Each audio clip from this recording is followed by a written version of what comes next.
Answer, Please Answer by Ben Bova. Performed by Paul Lawley Jones. We had been at the South Pole a week. The outside thermometer read 50 degrees below zero, Fahrenheit. The winter was just beginning. "What do you think we should transmit to McMurdo?" I asked Rizzo. He put down his magazine and half sat up in his bunk. For a moment, there was silence, except for the nearly inaudible hum of the machinery that jammed our tiny dome, and the muffled shrieking of the ever-present wind above us. Rizzo looked at the semicircle of control consoles, computers, and meteorological sensors with an expression of disgust that could be produced only by a drafted soldier. "Tell them it's cold, it's going to get colder, and we've both got appendicitis and need replacements immediately." "Very clever," I said, and started touching the buttons that would automatically transmit the sensor's memory tapes. Rizzo sagged back into his bunk. "Why?"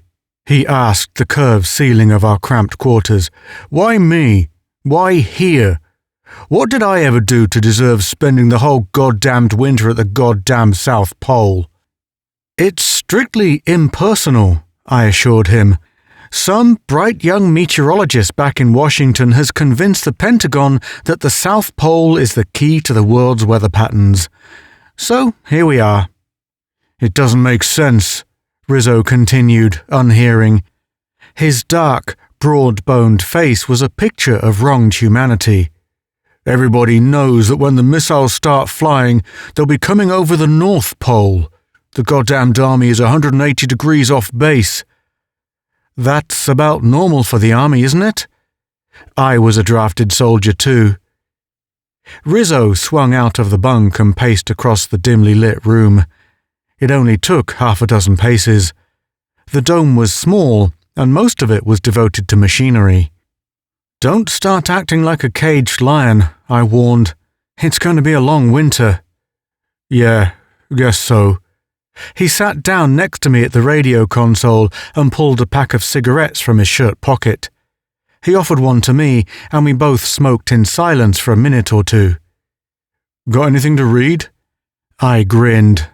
"Some microspool catalogues of stars." "Stars?" "I'm an astronomer. At least, I was an astronomer before the national emergency was proclaimed."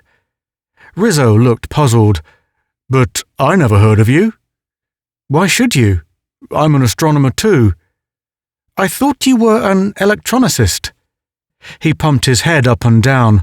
"Yeah, at the Radio Astronomy Observatory at Greenbelt. Project Ozma. Where do you work?" "Lick Observatory with the 120-inch reflector." "Oh, an optical astronomer." "Certainly." "You're the first optical man I've met." He looked at me a trifle queerly. I shrugged. "Well, we've been around a few millennia longer than you static scanners." "Yeah, guess so." "I didn't realize that Project Ozma was still going on.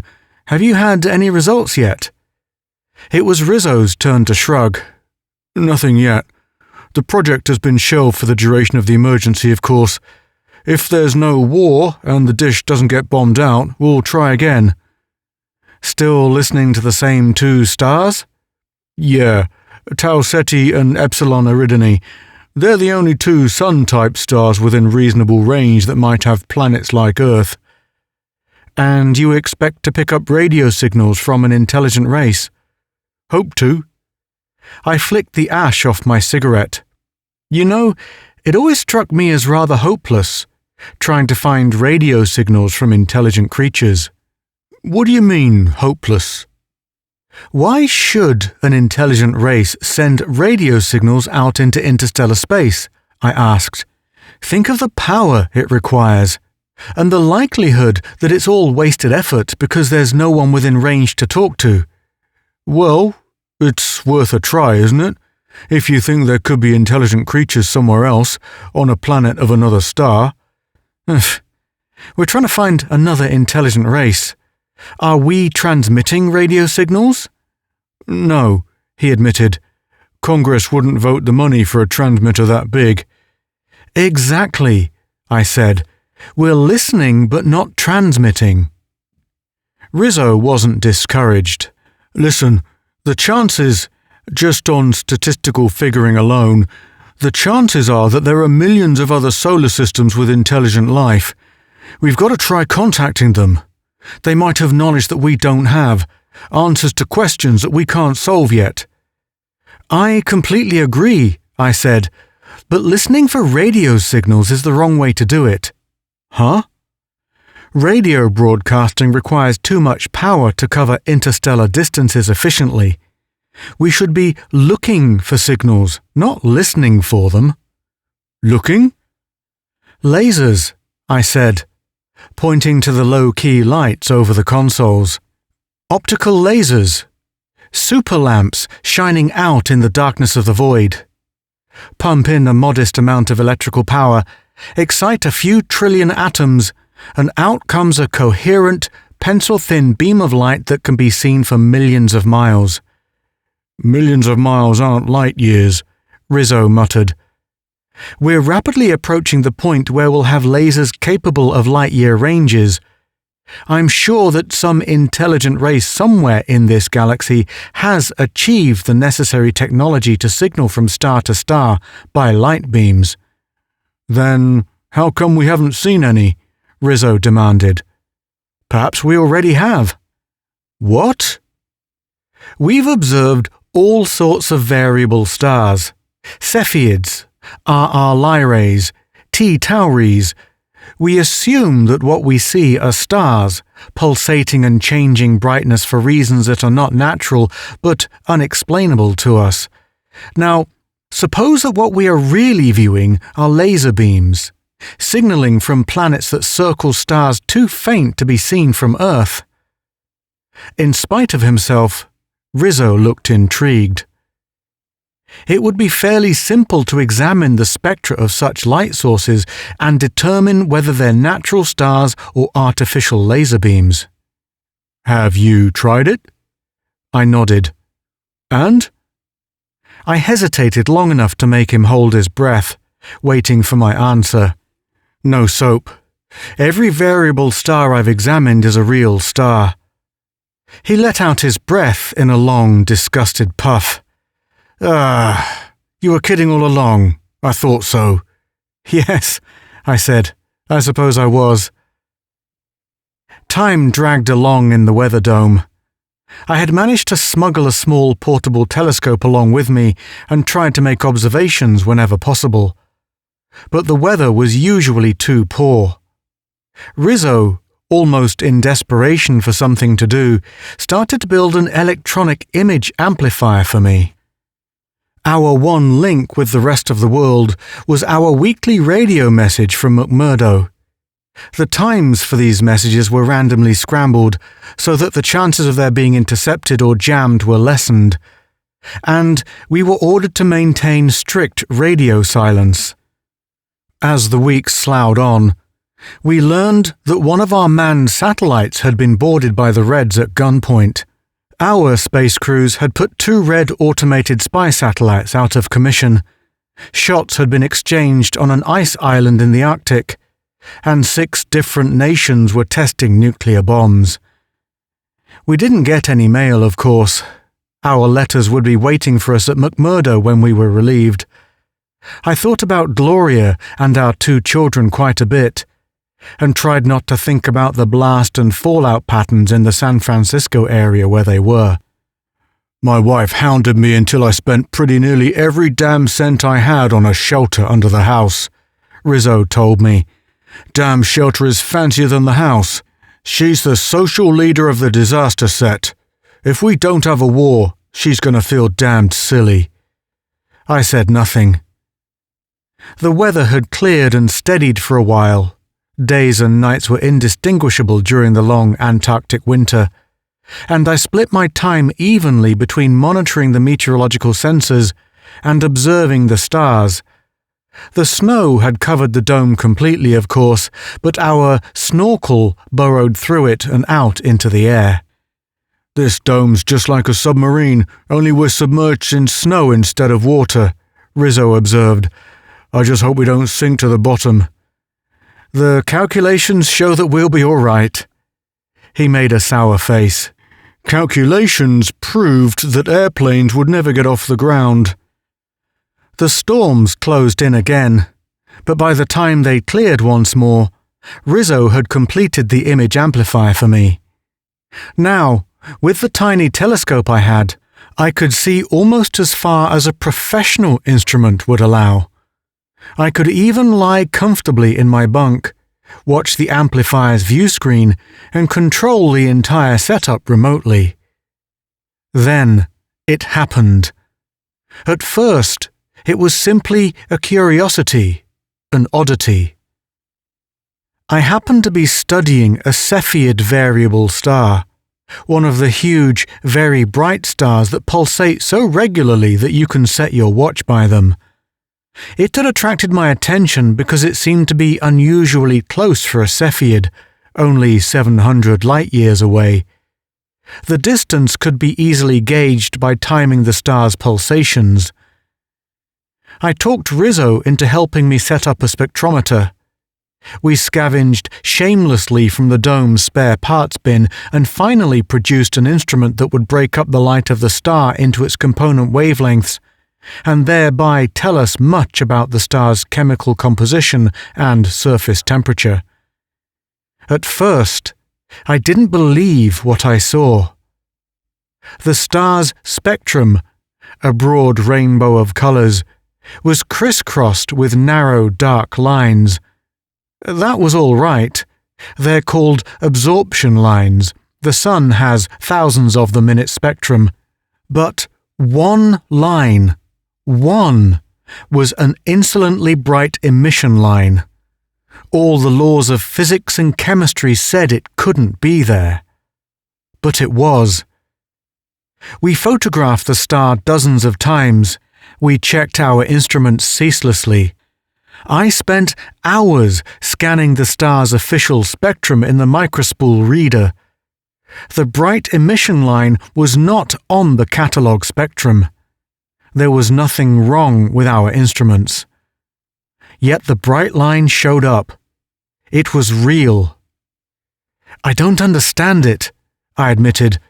"I've seen stars with bright emission spectra before, but a single bright line in an absorption spectrum, it's unheard of.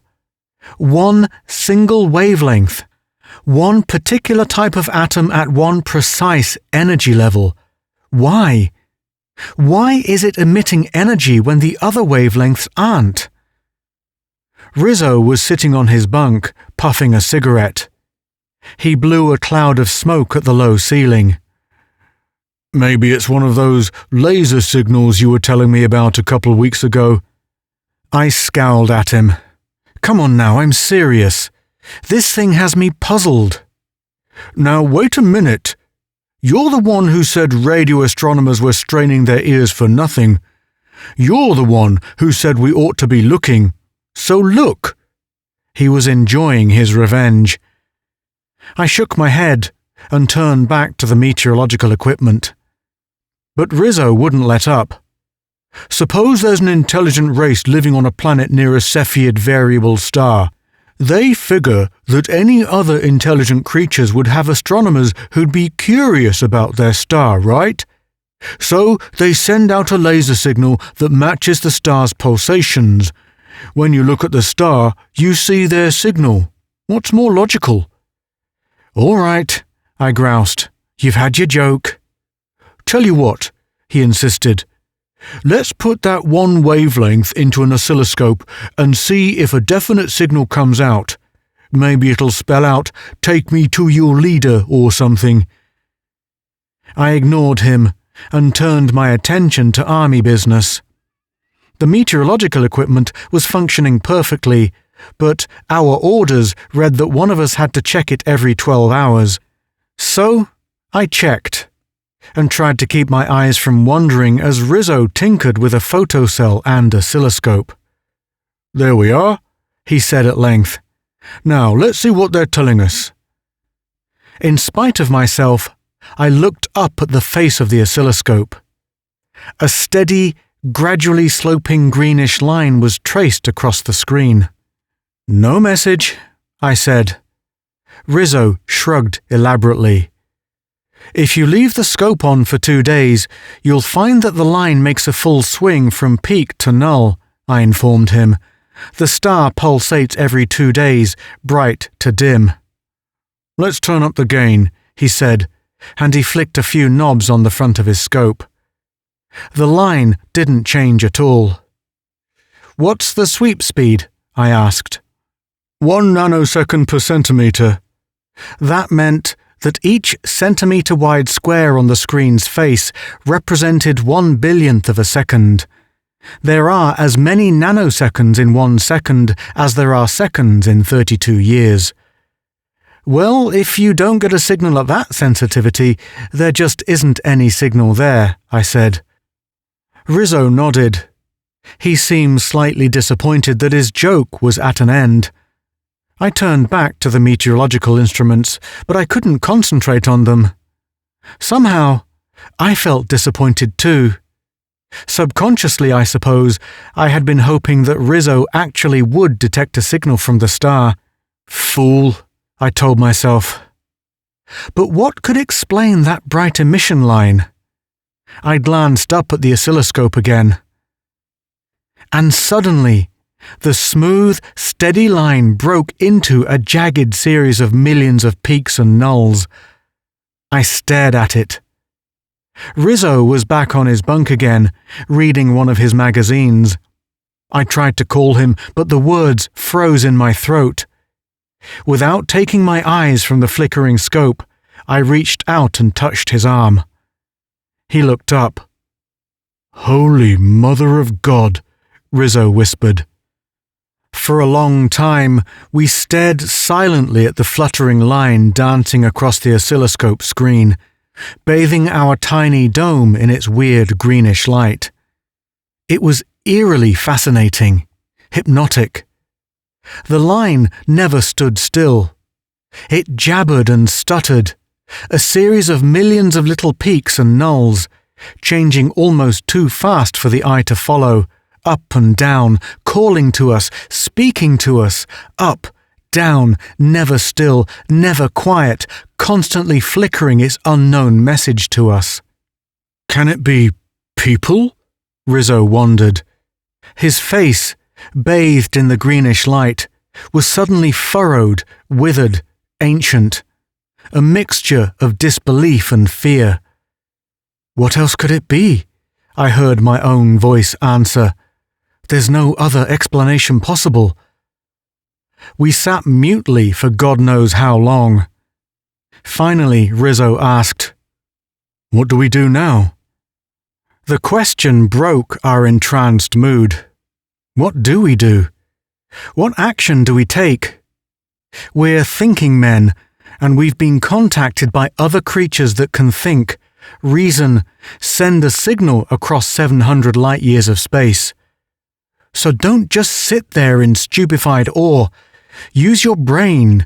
Prove that you're worthy of the tag Sapiens. "We decode the message," I announced. Then, as an afterthought, but don't ask me how. We should have called McMurdo or Washington, or perhaps we should have attempted to get a message through to the United Nations, but we never even thought of it. This was our problem. Perhaps it was the sheer isolation of our dome that kept us from thinking about the rest of the world.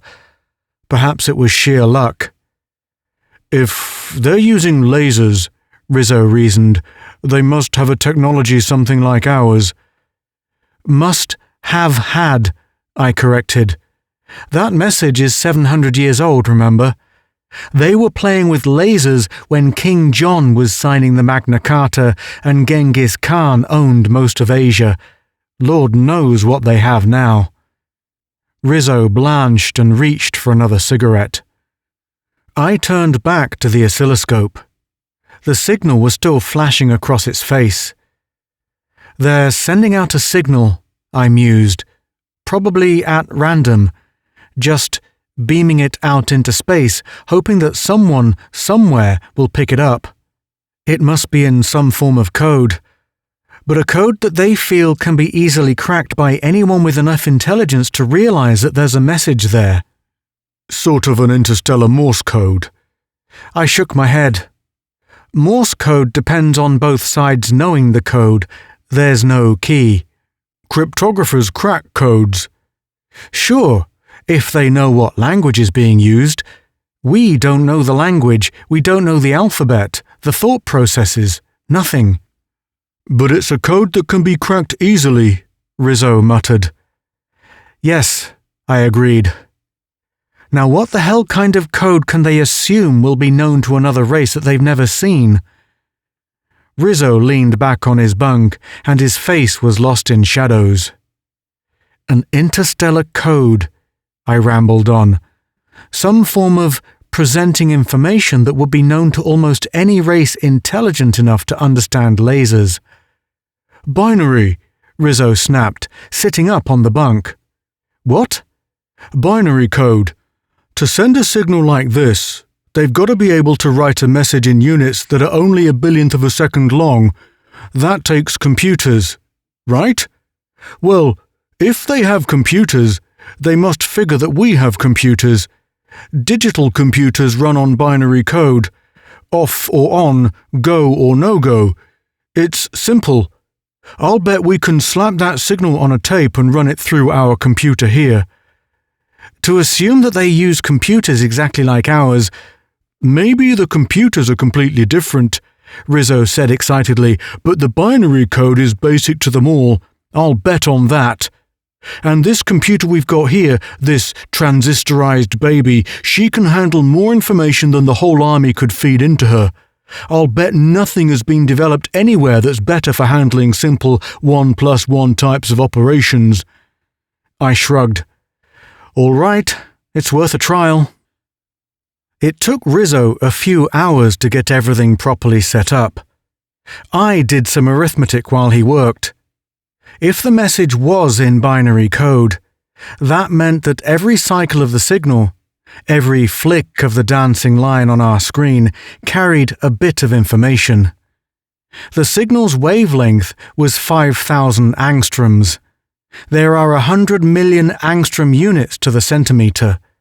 Figuring the speed of light, the signal could carry, in theory at least, something like 600 trillion bits of information per second. I told Rizzo. Yeah, I know. I've been going over the same numbers in my head.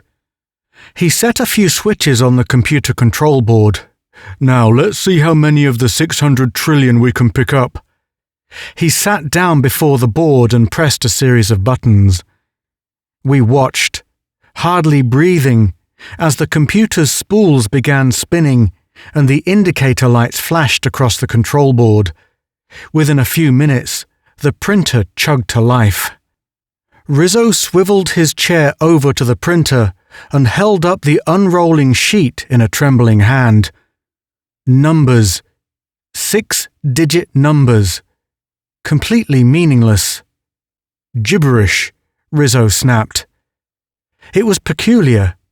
I felt relieved and disappointed at the same time. Something's screwy, Rizzo said. Maybe I fouled up the circuits. I don't think so, I answered. After all, what did you expect out of the computer? Shakespearean poetry? No, but I expected numbers that would make some sense. 1 and 1, maybe. Something that means something. This stuff is nowhere. Our nerves must have really been wound tight, because before we knew it, we were in the middle of a nasty argument, and it was over nothing really. But in the middle of it, "Hey, look!" Rizzo shouted, pointing to the oscilloscope. The message had stopped.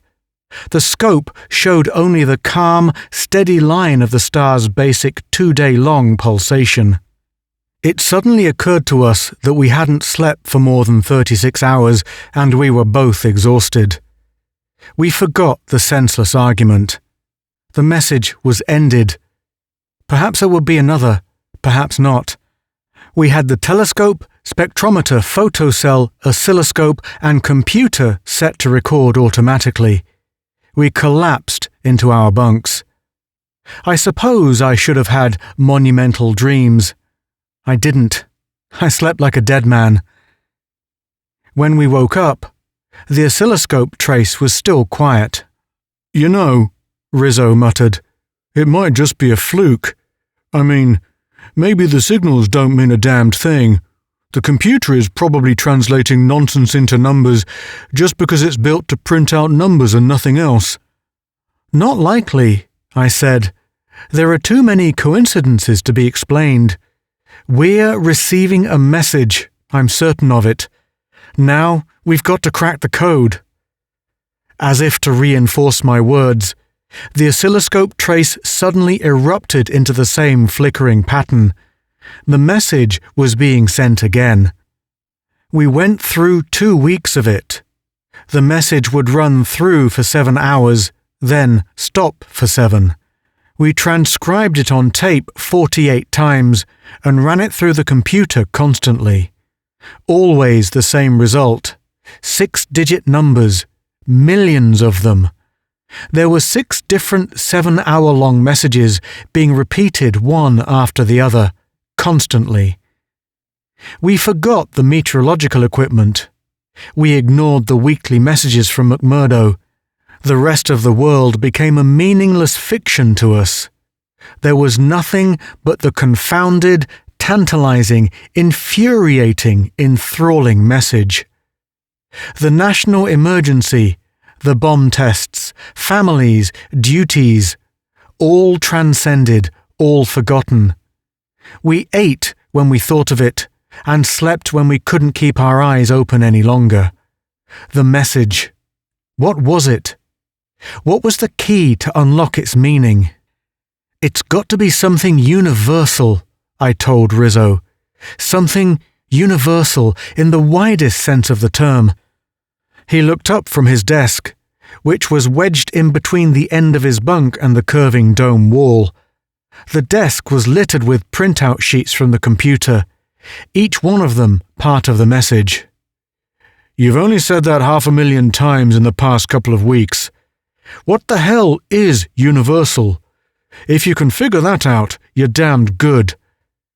"What is universal?" I wondered. "You're an astronomer. You look out at the universe. What do you see?" I thought about it. What do I see? Stars, gas, dust clouds, planets. What's universal about them? What do they all have that... "Atoms," I blurted.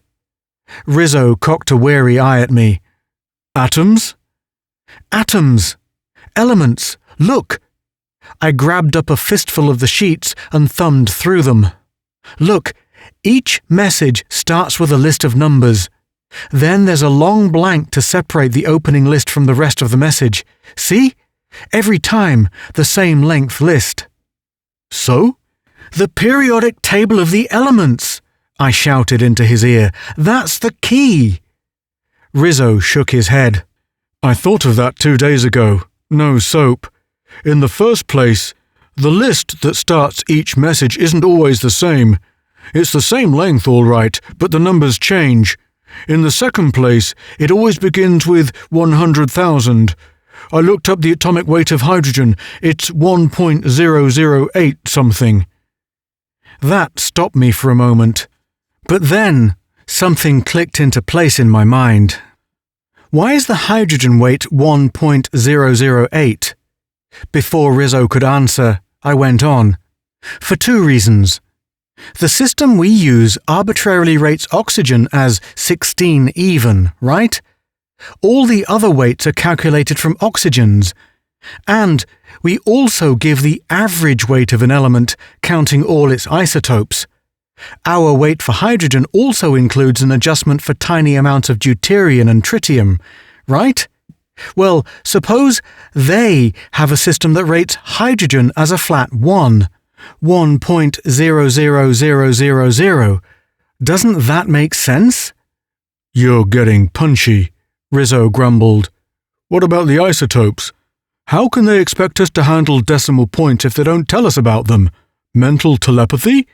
What about— Stop arguing and start calculating, I snapped. Change that list of numbers to agree with our periodic table. Change 1.00000 to 1.008 whatever it is and tackle the next few elements. The decimals shouldn't be so hard to figure out. Rizzo grumbled to himself but started working out the calculations. I stepped over to the dome's microspool library and found an elementary physics text. Within a few minutes, Rizzo had some numbers and I had the periodic table focused on the microspool reading machine. Nothing, Rizzo said, leaning over my shoulder and looking at the screen. They don't match at all. Try another list. They're not all the same. He shrugged and returned to his desk. After a while, he called out, Their second number is 3.97123. It works out to 4.003 something. It checked. Good. That's helium. What about the next one? Lithium? That's 6.940. Right. Rizzo went to work furiously after that. I pushed a chair to the desk and began working up from the end of the list. It all checked out, from hydrogen to a few elements beyond the artificial ones that had been created in the laboratories here on Earth. That's it, I said. That's the key. That's our Rosetta Stone, the periodic table. Rizzo stared at the scribbled numbers and jumble of papers. I better know what the other lists are, the ones that don't make sense. Oh? There are other ways to identify the elements. Vibration resonances, quantum wavelengths. Somebody named Lewis came out a couple years ago with a quantum periodic table.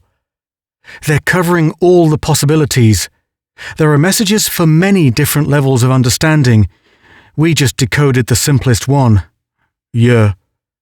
I noticed that as he spoke, Rizzo's hand, still tightly clutching the pencil, was trembling and white with tension. Well? Rizzo licked his lips. Let's get to work. We were like two men possessed. Eating, sleeping, even talking was ignored completely as we waded through the hundreds of sheets of paper. We could only decode a small percentage of them, but they still represented many hours of communication. The sheets that we couldn't decode, we suspected were repetitions of the same message that we were working on. We lost all concept of time. We must have slept more than once, but I simply don't remember. All I can recall is thousands of numbers, row upon row, sheet after sheet of numbers, and my pencil scratching symbols of the various chemical elements over them until my hand was so cramped I could no longer open the fingers. The message consisted of a long series of formulas, that much was certain, but without punctuation, with no knowledge of the symbols that denote even such simple things as plus or equals or yields. It took us more weeks of hard work to unravel the sense of each equation. And even then, there was more to the message than met the eye. Just what the hell are they driving at? Rizzo wondered aloud. His face had changed.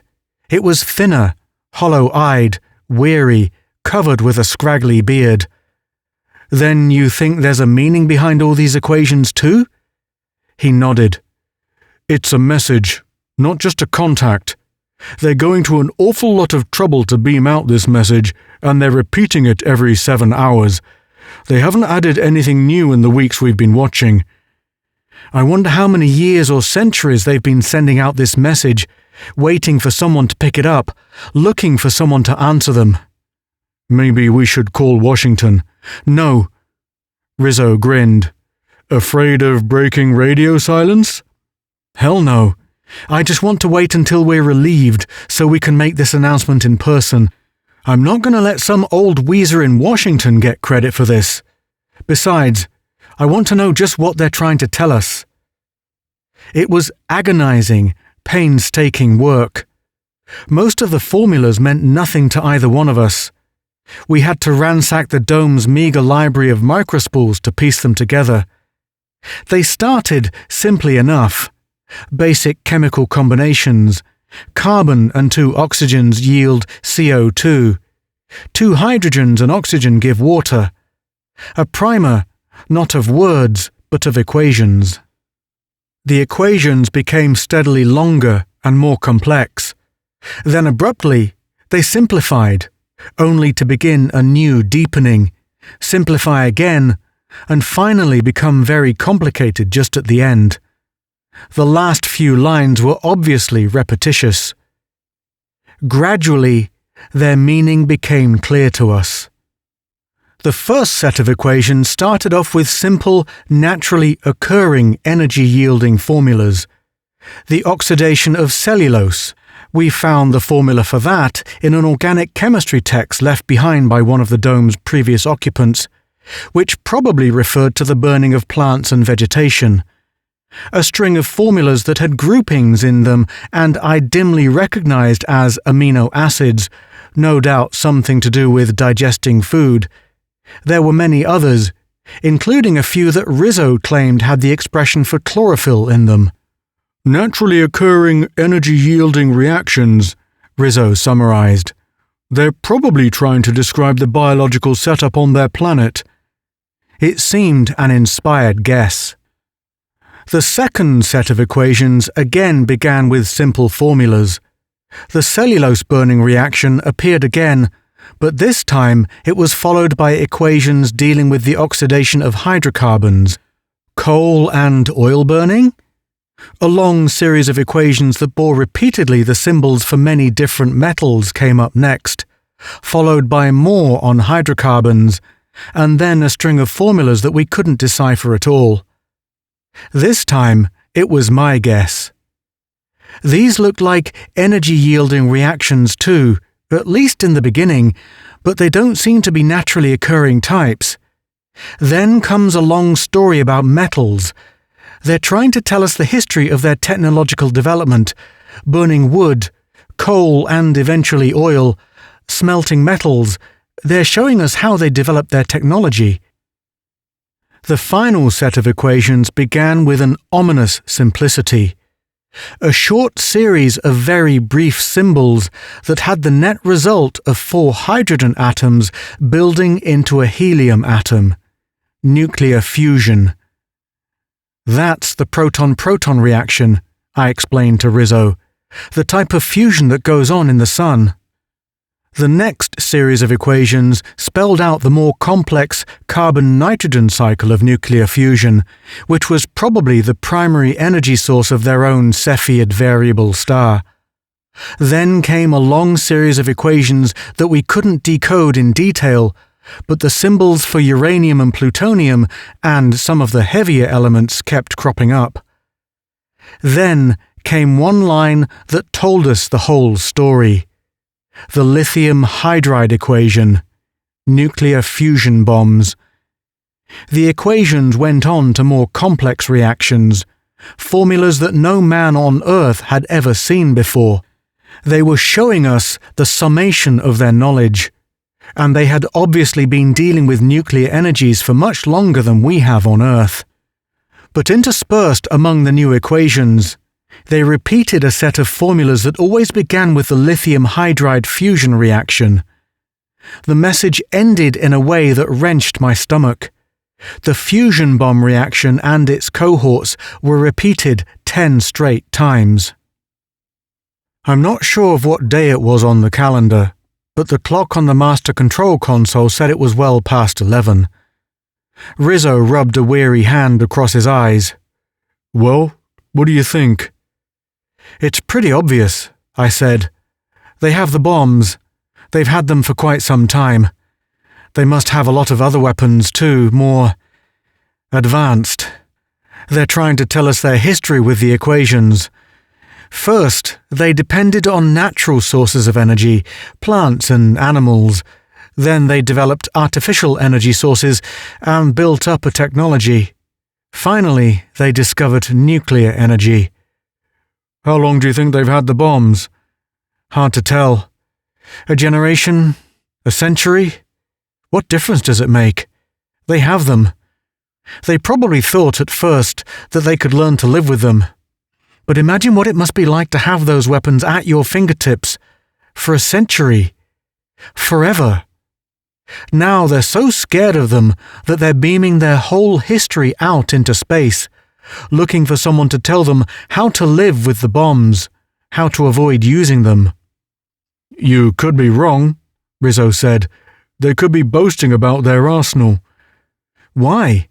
For what reason? No.